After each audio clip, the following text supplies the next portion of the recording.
The Anthony and Soto kept very busy. There are always loads of jobs to do. One morning, the fat controller came to take my sheds. A new agent has arrived on the island. His name is Neville. You must all make him feel welcome. A happy engine is a useful engine. Later, Thomas was stopped at a signal. I told him and flagged down to Thomas. The bridge ahead is unsafe. You are to collect the iron so the bridge can be repaired. Yes, sir, helped Thomas. At the yard, Harry and Bert were with Neville. Neville was steamy, but he had a square body like a diesel. Neville was back towards some trucks. Nearly there, said Harry cheekily. Nearly there, said Bert naughty. Then there was trouble.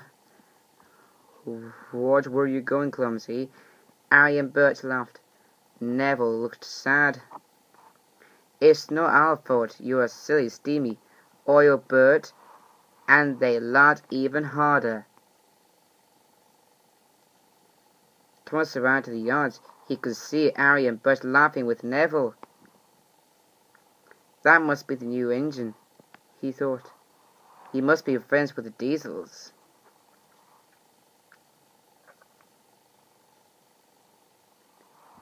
Thomas arrived at Knapford Station. Have you seen the new engine? Asked James. Yes, Thomas. But we better be careful. I saw him in the yards with Harry and Bert. They were laughing together. James was shocked. A steamy friendly with diesels. As Thomas led, Edward pulled in. Have you heard about the new engine? Snorted James. He started to tell Edward all about Neville. Later, Edward was taking out water. He was talking to Percy. Then you, Steamy Neville, is best friends with the diesel. He doesn't want to be with Steamies. How you do know? Beat Percy. James told me and Thomas told him, whistled Edward. Then later, Percy met Emily at the red signal. Don't go, Neville, the new engine. The diesel had told me to put into Steamies. Edward told me. James told Edward, and they all heard him hit from Thomas. When Thomas arrived at Abbey Station, the fat controller was there. Thomas, you must warn all the engines not to cross the bridge until it's repaired. Thomas felt proud. It is a very useful job. Just then, he heard a whistle. Someone was coming. Thomas had to warn them. It was Neville pulling Annie and Clarabel. Thomas was shocked. Annie and Clarabel were his carriages. Hello, poked Neville cheerfully. I'm not talking to you, Thomas huffed. Neville didn't know what he had done. Then Emily pulled in next to Neville. Hello, said Neville happily. Emily let out a wheeze of steam. It's no use to try to make friends. I know you're going to bit into all the steamers, like Harry and Bert told you to. Thomas was surprised, but the station master blew his whistle. And Neville puffed sadly away. Where did you hear that Neville was going to biff into all the steamies? Don't you know?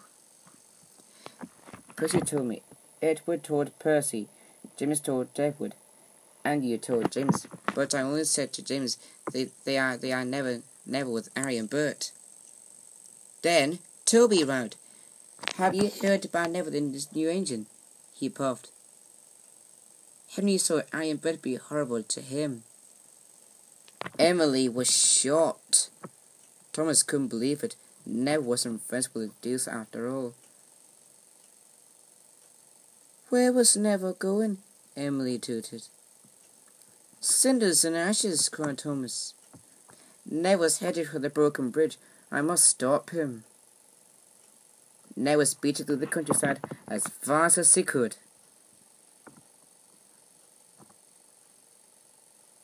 Suddenly, Neville saw a barrier on the track. He slammed on his brakes. But it was too late. Neville was in a terrible trouble. He was on the broken end of the bridge. Thomas knew it was all his fault. Suddenly, he had an idea. Thomas jumped slowly and carefully onto the bridge. He gently popped an clapper and it was coupled up. Thomas was very excited, so slowly he began